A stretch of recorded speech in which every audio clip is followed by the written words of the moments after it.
என்ன டிஷ் அது? Oreo roll sir. Oreo roll. அது வந்து Oreo cake cut. Oreo cake. Okay, கலர்ஃபுல்லாக இருக்குது.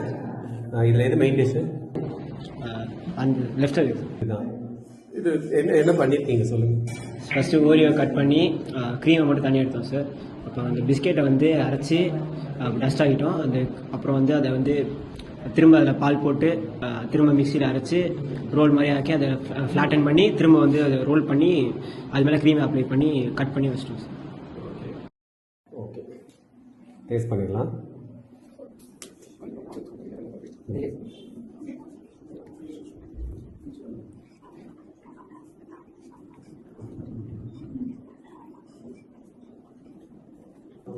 ஓகே, இப்போ இந்த இதில் வந்து கொஞ்சம் ஹார்ட்னஸ் தெரியுது. அதாவது நீங்கள் வந்து இதில் ஃப்ரிட்ஜில் வச்சது வந்து கொஞ்சம் அதிகமாக வச்சுருக்கீங்க. ஸோ அது என்ன ஆகுதுன்னா, சாக்லேட் எப்படி நமக்கு வாயில் ஒட்டி மெல்ட் ஆகுமோ அது மாதிரி இருக்குது. ஆனால் ரெண்டுமே ஒரே டேஸ்ட்டு தான் இருக்குது. மெயின் டிஷ்ஷும் இந்த டிஷ்ஷுமே ஒரே டேஸ்ட்டு தான் இருக்குது. மற்றபடி எல்லாமே ஓகே, குட். ஓகே.